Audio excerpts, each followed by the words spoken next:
reading from the Acts of the Apostles.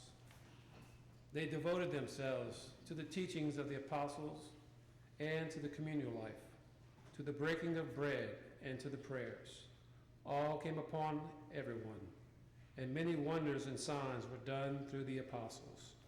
All who believed were together and had all things in common. They would sell their property and possessions and divide them among all according to each one's need. Every day they devoted themselves to meeting together in the temple area and to breaking bread in their homes. They ate their meals with exaltation and sincerity of heart, praising God and enjoying favor with all the people. And every day the Lord added to their number those who were being saved. The word of the Lord. Thanks be to God.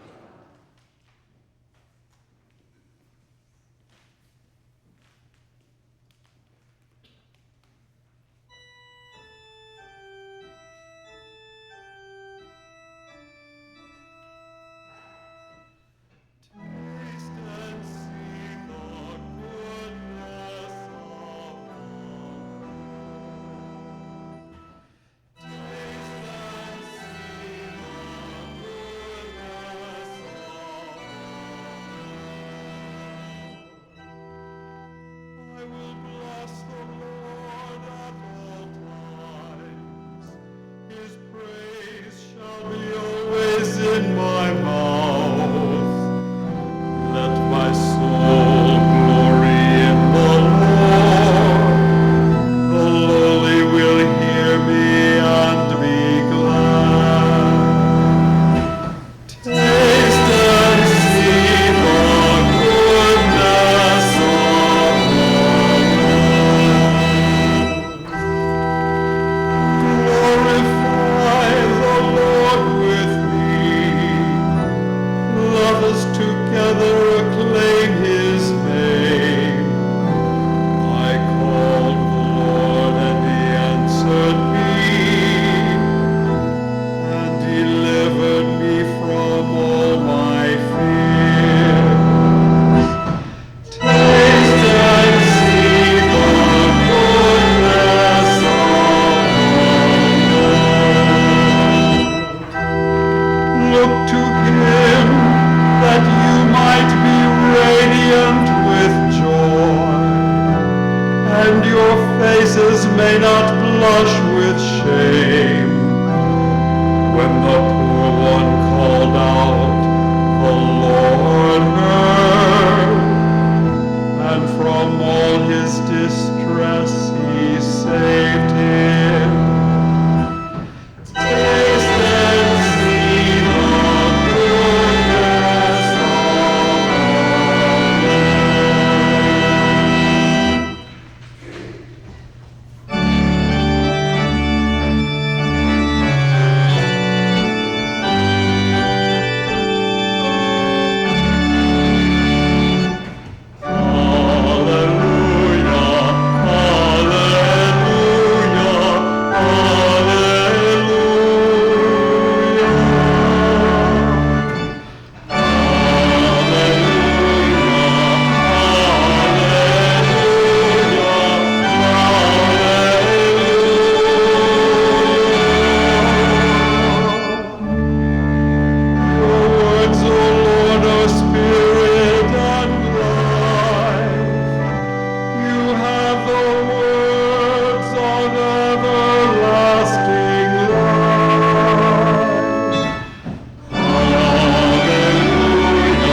The Lord be with you. And with your spirit. A reading from the Holy Gospel according to Luke. Glory to you, O Lord. That very day, the first day of the week, 2 of the disciples of Jesus were going to a village called Emmaus, 7 miles from Jerusalem, and they were conversing about all the things that had occurred. And it happened that while they were conversing and debating, Jesus himself drew near and walked with them, but their eyes were prevented from recognizing him. He asked them, "What are you discussing as you walk along?" They stopped, looking downcast. One of them, named Cleopas, said to him in reply, "Are you the only visitor to Jerusalem who does not know of the things that have taken place there in these days?" And he replied to them, "What sort of things?" They said to him, "The things that happened to Jesus the Nazarene, who was a prophet, mighty in deed and word before God and all the people, how our chief priests and rulers both handed him over to a sentence of death and crucified him. But we were hoping that he would be the one to redeem Israel. And besides all this, it is now the third day since this took place. Some women from our group, however, have astounded us. They were at the tomb early in the morning and did not find his body. They came back and reported that they had indeed seen a vision of angels who announced that he was alive. Then some of those with us went to the tomb and found things just as the women had described, but him they did not see." And he said to them, "Oh, how foolish you are! How slow of heart to believe all that the prophets spoke! Was it not necessary that the Christ should suffer these things and enter into his glory?" Then, beginning with Moses and all the prophets, he interpreted to them what referred to him in all the scriptures. As they approached the village to which they were going, he gave the impression that he was going on farther. But they urged him, "Stay with us, for it is nearly evening and the day is almost over." So he went in to stay with them. And it happened that while he was with them at table, he took bread, said the blessing, broke it, and gave it to them. With that, their eyes were opened, and they recognized him, but he vanished from their sight. Then they said to each other, "Were not our hearts burning within us while he spoke to us on the way and opened the scriptures to us?" So they set out at once and returned to Jerusalem, where they found gathered together the 11 and those with them who were saying, "The Lord has truly been raised and has appeared to Simon." Then the two recounted what had taken place on the way and how he was made known to them in the breaking of the bread. The Gospel of the Lord. Praise to you, Lord Jesus Christ.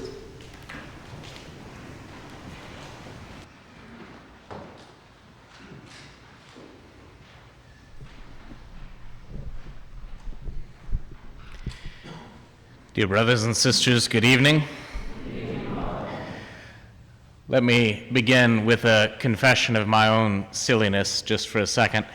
I am a Benedictine oblate on the feast of Saint Benedict, who spent years discerning Benedictine monasticism, and I feel a little bit like a cheater, okay? Because I'm in a Carmelite monastery preaching to Carmelite nuns about Carmelite themes, and in fact the saint I chose for today is a Dominican, so I'm sure Saint Benedict is up in heaven looking upon me with shame, and it's fine, it's okay. But in fact I thought it appropriate that the saint we talk about today, St. Thomas Aquinas, was the one that was chosen for today, because in a certain way, and give me a second here, he actually unites the Benedictines and the Carmelites even while remaining a Dominican himself. And the way he does that is that when he was growing up, he was actually a Benedictine novice. He studied with the Benedictines throughout his childhood. And when it came out that his family had plans for him to become the abbot of Monte Cassino and he wanted to live a poor life, he kind of ran away and went to join this new hippie order known as the Dominicans, right? And his parents were not very happy with him. You may know more about the life of St. Thomas Aquinas. I'll come back to it in a second. But after he died, his great theology, the great theology of Thomas, was not immediately recognized as something that everyone should do. The Jesuits had their own theologians, the Franciscans had their own theologians, but it was in fact the Carmelites who embraced Thomas along with the Dominicans and promoted Thomism throughout the world.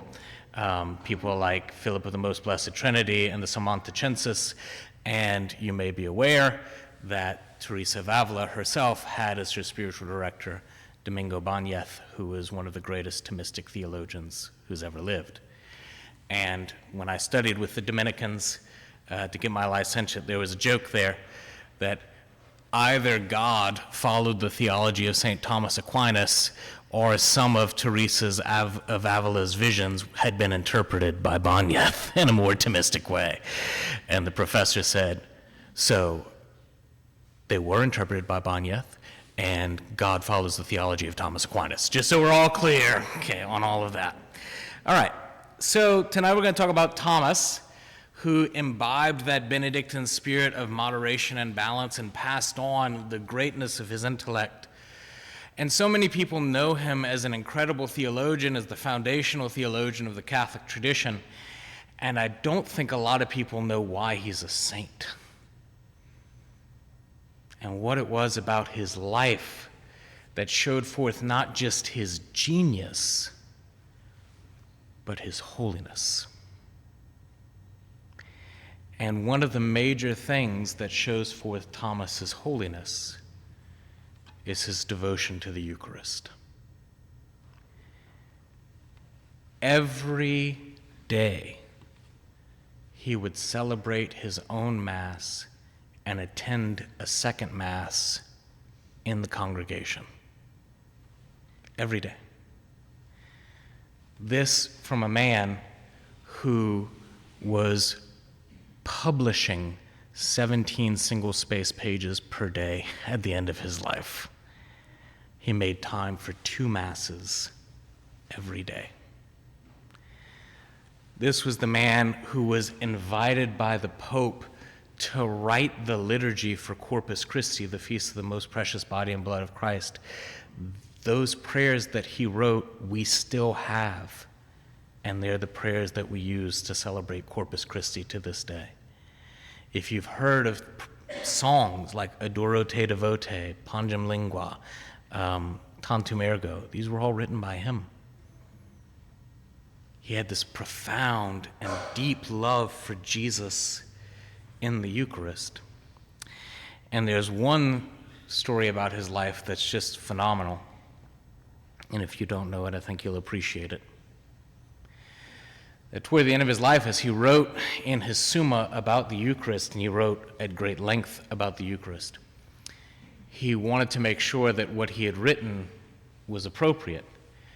And so this great theologian, who was honored as the great genius of his day, with utter childlike faith, took all the pages he had written about the Eucharist, walks into the chapel, lays them before the tabernacle, and says, Lord, if I wrote anything wrong, burn it. And there was a crucifix above the tabernacle, and the crucifix came alive and said, you have written well of me, Thomas. What do you ask for your reward? And Thomas responded, non nisi te, Domine, non nisi te. Nothing but you, Lord. Nothing but you. And when you think about what the Eucharist actually is, that was an incredible response. Right? Nothing but you, Lord. Nothing but you. Non nisi te, Domine. Nothing but you. And so I want to look at St. Thomas's wonderful appreciation of Jesus' presence in the Eucharist and of the sacrament of the Eucharist and what it does in the church. And I want to mention just in passing that this is the 750th anniversary of his death this year. So we certainly seek his intercession in a special way. Thomas wrote many things about the Eucharist. One thing that I'm going to focus on is connected to our gospel today, when Jesus turns to those on the road to Emmaus and he opens their minds to understand everything in the scriptures that points to him. And so Thomas asks this question: of all the things in the Old Testament, what is the most appropriate figure or prefiguration or symbol of the Eucharist? And he narrows it down to 3. The bread and wine offered by Melchizedek, all the sacrifices of the temple, especially the sacrifice of the lamb, and what we're going to talk about tonight, the manna in the desert. And in the way that he can do so easily, he just takes those 3 images and assigns them to 3 different aspects of the Eucharist. He said if you're looking at the visible symbolism of the Eucharist, then the most appropriate foreshadowing of that was Melchizedek. He offered bread and wine. We offer bread and wine. If you want to look at the inner reality of the Eucharist, which is the presence of Christ our sacrifice, made present in transubstantiation, then all the sacrifices of the Old Testament, especially the sacrifice of the lambs, point to the Eucharist. But then he says something that may come as some surprise to you, and he says, but if you want to look at the effect that the Eucharist has, the fruit of the Eucharist, what the Eucharist does for us, then the best image is the manna in the desert. And he says, because of course, Wisdom 16:20. And you're like, okay. In the book of Wisdom, dear brothers and sisters, the author of Wisdom talks about the gift of the manna in the desert. And he says something that if you're reading quickly, if you're not really focused, might slide right from your head. He said that the manna in the desert had within itself all sweetness and suited itself to each one's taste. And so Thomas is saying that in the Eucharist, the manna is the wonderful example of the effect of the Eucharist, because in the Eucharist we have every grace. In the Eucharist we have every need met. In the Eucharist, whether we're sad or happy, whether we're struggling with sin or discerning a great mission, no matter what's going on, he will suit himself to our taste. He will suit himself to our need. And we've all experienced that. I want you to think about every other sacrament. If you're born the child of the devil, what's the solution? You get baptized. If you need to grow in your faith, what's the solution? You get confirmed. If the church is looking for ministers, what does she do? Ordination. If you fall in love with somebody and want to commit your life to them, marriage. If you've sinned, you go to confession. If you're dying, you receive the sacrament of anointing of the sick. And if you have, any need, you come to the Eucharist. I want you to really stop and think about that. All the other 6 sacraments are ordained to exactly one concrete need. And yet within himself he has all sweetness. This is one of the things that we kind of laugh about in seminary. No matter what the church does, it almost always includes a Mass. Are people graduating from college? Let's have a Mass. Are we praying for the firefighters? Let's have a Mass. Are we trying to avoid a hurricane? Let's have a Mass, right? The reality is that no matter what we're seeking, no matter what we want, no matter what we desire, it's found in him.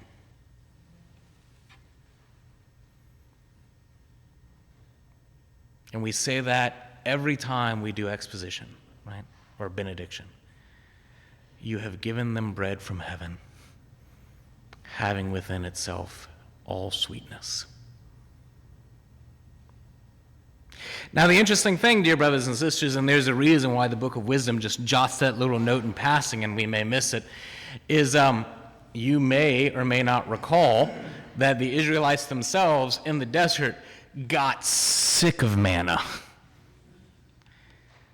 They're like, we want to go back.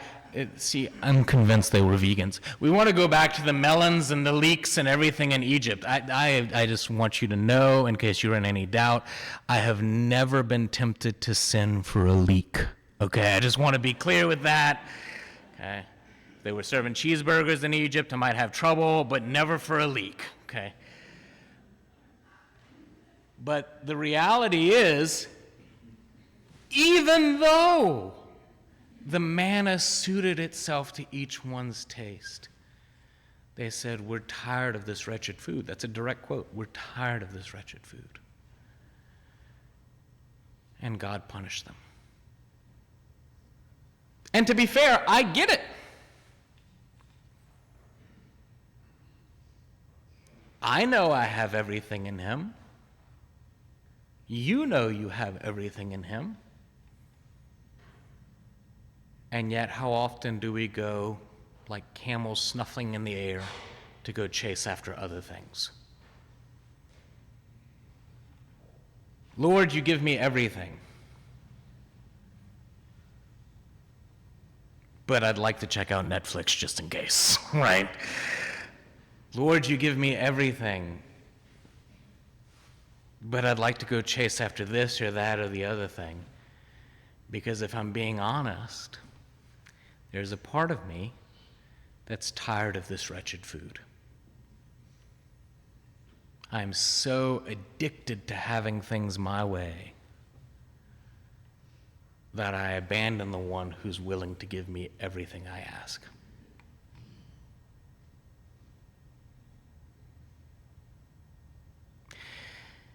And so, dear brothers and sisters, let's also continue to look about this reality, about this metaphor of the manna in the desert and Christ, the bread of angels. Because another thing that St. Thomas says is when the manna is called the bread of angels, we need to stop and remember that angels don't have bodies. They don't eat. They're pure mind. So how can they have bread? And it's stupid for me to say this, but Thomas intelligently, because you know Thomas does everything intelligently, Thomas intelligently turns to Jesus' temptation in the desert. Not by bread alone does one live, but by every word that comes from the mouth of God. That the Word in his divinity, God from God, light from light, true God from true God, the one who is in the beginning with God, the one who became flesh. The Word himself is the bread of angels. And not to put too fine a point on it, of course, he's also our bread in the Eucharist, right? They receive him without the sacramental veil. We receive him right now with it. But he's the same substance, he's the same sustenance, he's the same food, and he fills us inside spiritually, magnificently, in a way that can last forever. And then Thomas, who moves through these things very quickly, turns immediately and says, like the tree of life in the Garden of Eden, which we would have had we not fallen. At St. Thomas More in Eunice, when I was there for 9 years, one of the things that I had designed for the altar was this wonderful image I had seen elsewhere of Jesus crucified to the tree of life. And that the fruits that we plucked, which is his own flesh and blood, from that altar, from that cross, are what give us everlasting life.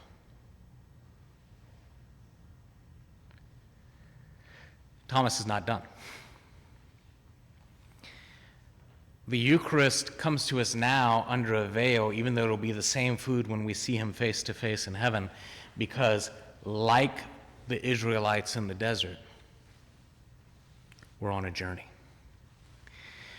And I want to bring up that in the gospel today, on the road to Emmaus, we hear, are you the only traveler? Are you the only traveler to Jerusalem who's not heard of these things? That's what they ask him. In the Latin Vulgate, that word is translated as peregrinus. Are you the only pilgrim? That Jesus was called a pilgrim. Jesus was in fact a pilgrim. Jesus went on pilgrimage to Jerusalem for the Feast of Passover. He was a pilgrim, And the church constantly teaches us that the people of Israel in the desert were pilgrims, and that we in the church are pilgrims. That we're making pilgrimage to our heavenly homeland. And the Old Testament tells us that when they finally got to the promised land, the manna stopped because they were where they were supposed to be. So when we finally get to the promised land, the veil of bread and wine will disappear, and we will see him as he is face to face. But for now, we're pilgrims. For now, we need his sustenance. For now, we need his refreshment. For now, we need his strengthening as food so that we can continue on this journey.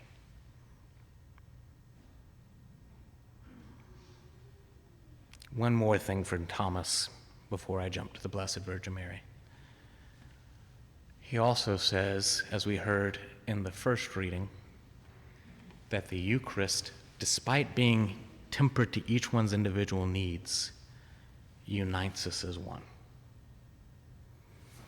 And we heard in the first reading that the early church was bound in the common life and the breaking of the bread. It repeats it a lot, the common life and the breaking of the bread. And let me just do a little word play with you in case you haven't heard this before.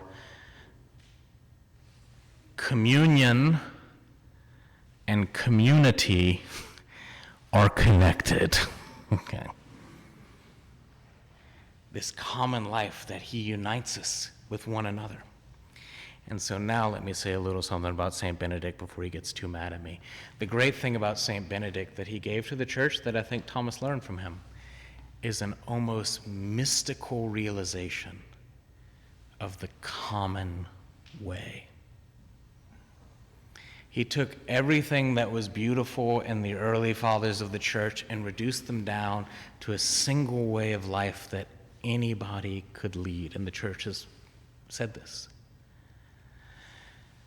The common path that still leads us to holiness. And he in fact says in his 8th step of humility, the 8th step of humility is to only do what is common and not to seek to do special things. And man, oh man, I was thinking about that during my noon mass today because there are so many Catholics today who are hyphenated Catholics and feel like they're allergic to the common way of Catholicism. Whether we're charismatic Catholic, progressive Catholic, traditional Catholic, conservative Catholic, Marian Catholic, all these hyphens, man, that we take so much pride in of showing how special we are compared to the hoi polloi.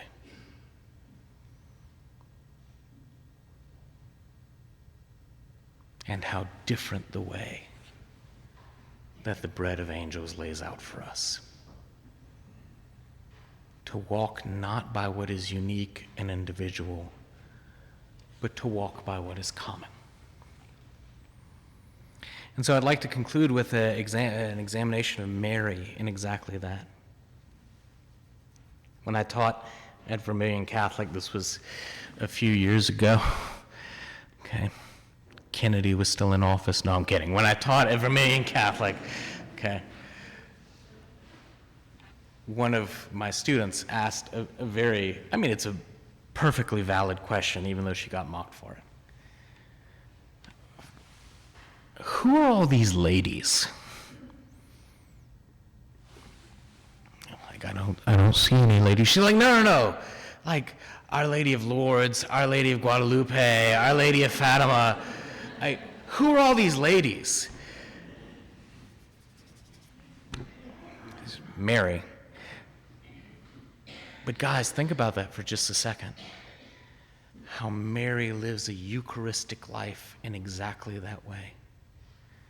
Like St. Paul, she became all things to all people so that we can talk about Our Lady of Lourdes, Our Lady of Bonneau, Our Lady of Knock, Our Lady of Champion. and yet she's the one mother of us all. Never leading us off into our own little holes of private wonder, but always leading us right back to the heart of the universal church. Would that we were the same.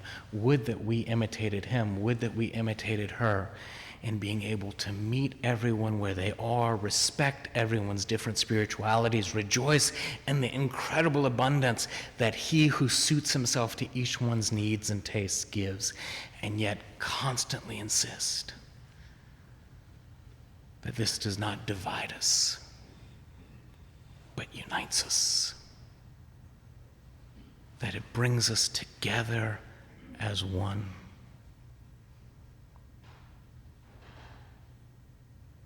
So that we too can recognize him in the common life and in the breaking of the bread. God bless you all.